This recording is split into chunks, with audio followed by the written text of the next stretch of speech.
एक बार की बात है। चंदनपुर गांव में एक गरीब ब्राह्मण बूढ़ी रहती थी।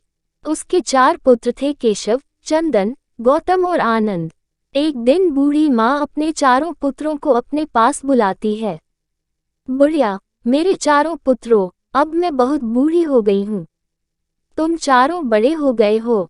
मेरे पास तुम्हें देने के लिए कुछ भी नहीं है। तुम तो जानते ही हो, बहुत कम आयु में तुम्हारे पिताजी तुम्हें छोड़कर चले गए थे। मैंने बहुत मेहनत करके तुम चारों को बड़ा किया है। अब जब तुम खुद अपना अच्छा बुरा सोचने के योग्य हो गए हो तो मरने से पहले तुम्हारे पिताजी ने तुम्हारे लिए जो आदेश मुझे दिया था, उसे आज मैं तुम्हें बताना चाहती हूँ, मेरे पुत्रों।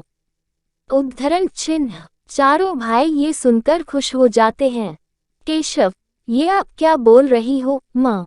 आखिर कैसा आदेश दिया था पिताजी ने तुम्हें, बताओ हमें। चंदन, हाँ माँ बताओ, तुम किस आदेश की बात कर रही हो? ऐसा कौन सा आदेश है जिसे पिताजी हमें देकर गए, माँ?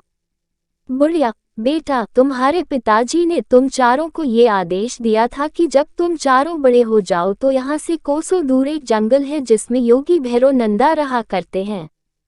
जब तुम चारों बड़े हो जाओ तो तुम्हारी जो भी इच्छा होगी वो तुम उनसे मांग लेना। भैरव नंदा बहुत बड़े ज्ञानी महात्मा है, वो तुम्हें तुम्हारी इच्छा पूर्ति का मार्ग अवश्य बताएंगे। केशव, क्या सच में, माँ? अगर ऐसा है तो हम अवश्य ही योगी भैरव नंदा के पास जाएंगे और जो भी मार्ग वो हमें हमारी इच्छा पूर्ति के लिए बताएंगे, उसे हम चारों भाई अवश्य अपनाएंगे, माँ। चंदन, हाँ माँ, हम अवश्य ही भैरव नंदा योगी के आश्रम जाएंगे। बुढ़िया, ठीक है मेरे बच्चों, लेकिन तुम तीनों ये अवश्य ही ध्यान रखना कि तुम्हें अपनी इच्छा पूर्ति के लिए अपने मन में लालच को उत्पन्न नहीं होने देना है। अगर ऐसा हुआ तो तुम्हारा मार्ग तुम्हारे लिए अभिशाप बन जाएगा और जल्द ही मेरे पास लौट आना, मुझे तुम्हारा इंतजार रहेगा। चारों भाई, ठीक है माँ, हम आपकी ये शिक्षा अवश्य ही याद रखेंगे। हम अपने मन में लालच को उत्पन्न नहीं होने देंगे। केशव, अच्छा माँ, अब हम योगी भैरव नंदा के आश्रम की ओर चलते हैं। रास्ते में, आनंद, भाइयों, क्या सच में गुरुजी के पास दिव्य शक्तियां हैं या बस सब बातें हवा में ही है? केशव, आनंद, ऐसी बातें नहीं करते। गुरुजी तपस्वी है और वो हमारे पिताजी के भी गुरु थे। आनंद, हाँ हाँ, ठीक है। देखते हैं गुरुजी को भी आज। थोड़ी दूर चलने पर उन्हें भैरव नंदा का आश्रम दिखाई पड़ा। केशव, अरे, वो देखो, वो रहा योगी भैरव नंदा का आश्रम, चलो उस ओर चलते हैं। तभी वो चारों आश्रम में जाते हैं। वहां उन्हें योगी भैरव नंदा ईश्वर के ध्यान में मग्न आश्रम के बाहर बैठे दिखते हैं। केशव, प्रणाम गुरुजी, अपनी आंखें खोलिए, हम बहुत दूर से आपसे भेंट करने आए हैं। हमें हमारी माता ने आपके पास भेजा है, आंखें खोलिए गुरुजी। भैरव नंदा, क्या बात है बालको? आखिर कौन हो तुम और कौन है तुम्हारी माता जिसने तुम्हें हमारे पास भेजा है? केशव, हम ब्राह्मण विश्वासनाथ के पुत्र हैं, गुरुजी। हमें हमारी माता ने आपके पास अपनी इच्छा की पूर्ति के लिए भेजा है। हमारे पिता ने इस संसार को त्याग करने से पहले हमारे लिए एक आदेश दिया था कि जब हम चारों बड़े हो जाएंगे तो अपनी इच्छा पूर्ति के लिए आपके पास चले आए। भैरव नंदा, अच्छा तो तुम विश्वासनाथ के पुत्र हो। अब मैं सब समझ गया हूँ। तुम्हारा पिता मेरा बहुत ही प्रिय शिष्य था। एक दिन उसने मुझसे एक वरदान मांगा कि भविष्य में जब मेरे चारों पुत्र तुम्हारे पास आएंगे तो जो भी उनकी इच्छा होगी वो मैं अवश्य ही पूरी करूँगा। बताओ विश्वनाथ के पुत्रों, तुम्हारी क्या इच्छा है? मैं अवश्य ही तुम्हारी इच्छा पूर्ति में सहायता करूँगा। केशव, गुरुजी, वैसे तो हमारी कुछ महत्वपूर्ण इच्छा नहीं है, लेकिन हम चाहते हैं जो भी आप हमें अपने आशीर्वाद के रूप में दे देंगे उसे ही हम अपनी इच्छा और आपका उपहार समझ लेंगे। नंदा योगी ये बात सुनकर बहुत खुश हो जाता। भैरव नंदा, हे विश्वासनाथ के पुत्रों, बहुत ही उत्तम विचार हैं तुम्हारे। तुम भी अपने पिता की तरह ज्ञानी और बुद्धिमान हो। मैं तुमसे बहुत खुश हुआ। तुम यहीं रुको, मैं अभी आता हूँ पुत्रों। आनंद मन में, अरे ये क्या बोल दिया भैया ने। ये भैरव नंदा योगी तो हमें बहुत कुछ दे सकता है, लेकिन लगता है भैया की बुद्धि पर तो पत्थर ही पड़ गए हैं। अब ना जाने ये योगी हमें क्या ही उपहार में देगा, और जो देगा वो हमारे काम का होगा भी या नहीं, भगवान जाने। मुझे मौका मिलता तो मैं इतना धन दौलत मांगता कि 7 पुश्ते आराम से खाती। हाँ। जिसके बाद भैरव नंदा अपने आश्रम की कुटिया में जाता है और 4 जमीन खोदने वाली कुदाल लेकर आता है और चारों को एक एक कुदाल दे देता है। ये देखकर चारों बहुत हैरान हो जाते हैं। केशव, गुरुजी इस कुदाल का भला हम क्या करेंगे? क्या ये हमारे किसी कार्य में उपयोग में लाई जा सकती है गुरुजी? आनंद, हाँ गुरुजी, भला ये कुदाल हमारे किस काम की? इस कुदाल का भला हम क्या करेंगे? भैरव नंदा, ये कुदाल ही मेरा तुम्हारे लिए उपहार है पुत्रों। इसके द्वारा ही तुम्हें मेरे द्वारा दिए गए उपहार प्राप्त होंगे।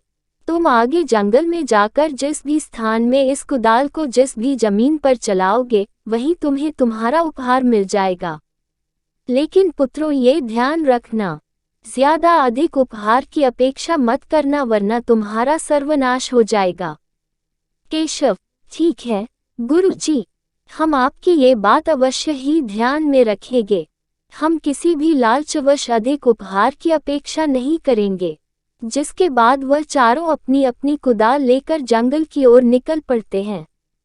केशव, मुझे लगता है हमें इस कुदाल से यही खोदना शुरू कर देना चाहिए।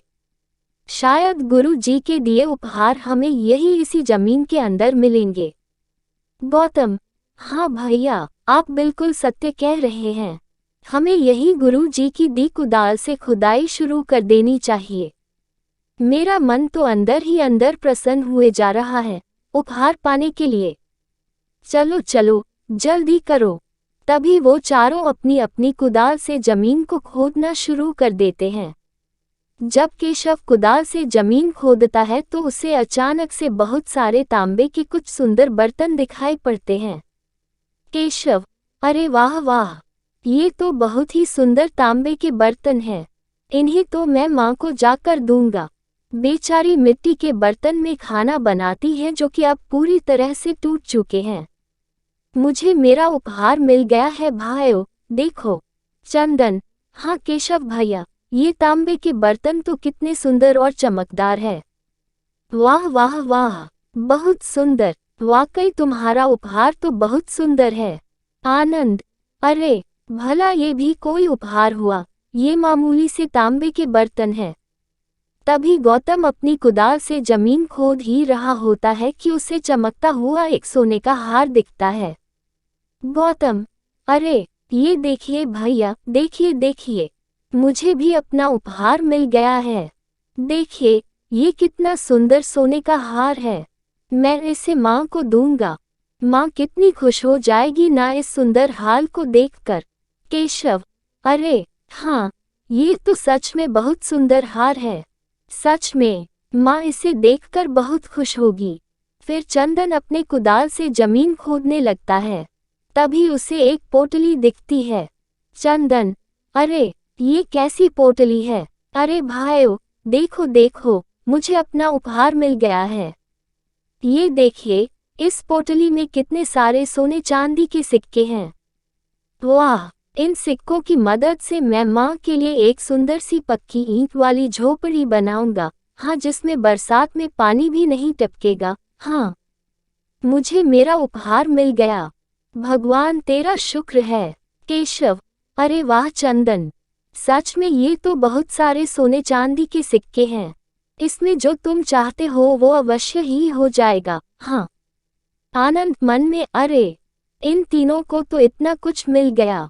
ना जाने उस योगी भैरव नंदा ने उपहार में मेरे लिए क्या सोचा होगा। काफी देर से कुदाल से ये जमीन खोद रहा हूँ, अभी तक तो कुछ भी हाथ नहीं लगा है।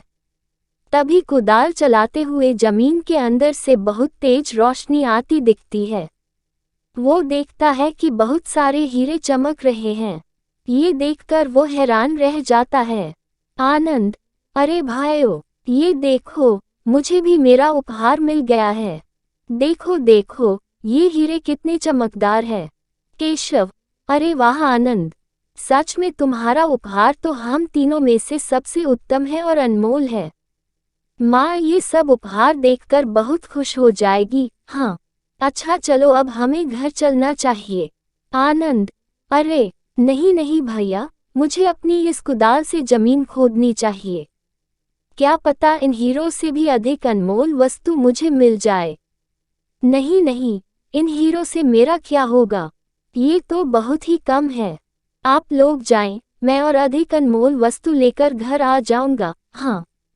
आनंद की बात सुनकर तीनों भाई बहुत हैरान हो जाते हैं। केशव, अरे आनंद, ये तुम क्या बोल रहे हो, ये बिल्कुल भी उत्तम नहीं है। याद नहीं, गुरुजी ने क्या कहा था, हमें जो भी उपहार मिला है उसमें ही संतुष्ट होना चाहिए, अधिक की चाह नहीं करनी चाहिए। अगर हम में से कोई भी ऐसा करेगा तो परिणाम अच्छा नहीं होगा।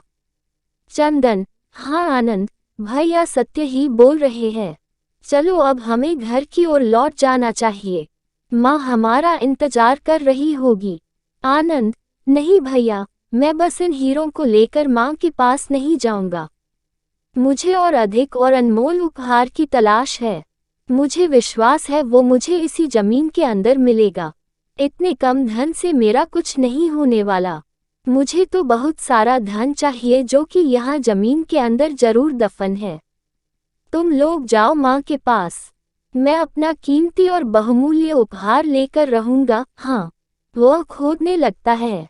काफी देर तक जमीन खोदने के बाद उसे जमीन में एक बहुत बड़ी सुरंग दिखाई देती है और अचानक से आनंद के हाथों से कुदाल छूटकर उस सुरंग में गिर जाती है, जिसकी वजह से आनंद का पैर फिसल जाता है और आनंद चिल्लाता हुआ उस सुरंग के अंदर गिर जाता है। आनंद चिल्लाते हुए, अरे बाबा, बचाओ मुझे, ये क्या हो गया, मेरा अनमोल उपहार, बचाओ बचाओ। तभी ये दृश्य देखकर उसके तीनों भाई हैरान हो जाते हैं। केशव, ये तुमने क्या कर दिया। आनंद, अपने लालच के कारण तुम अपनी ही बनाई सुरंग में गिर गए। इसीलिए ही भैरवनंदा गुरुजी ने ये कहा था कि तुम्हारा लालच ही तुम्हारे सर्वनाश की ओर ले जाएगा। ये तुमने क्या कर दिया। आनंद, अरे मेरे भाई, तुम्हें तुम्हारा लालच ले डूबा। चंदन, अब हम क्या करेंगे, वापस आ जाओ भाई, भाई बाहर आ जाओ, मेरा प्यारा भाई। और तीनों भाई फूट फूट कर रोने लगते हैं। किसी ने सच ही कहा है कि हमें धैर्य और सब्र से काम लेना चाहिए। लालच विनाश का कारण है। यहाँ अगर आनंद कम धन में संतुष्टि कर लेता तो उसे मौत के मुंह में जाना नहीं पड़ता।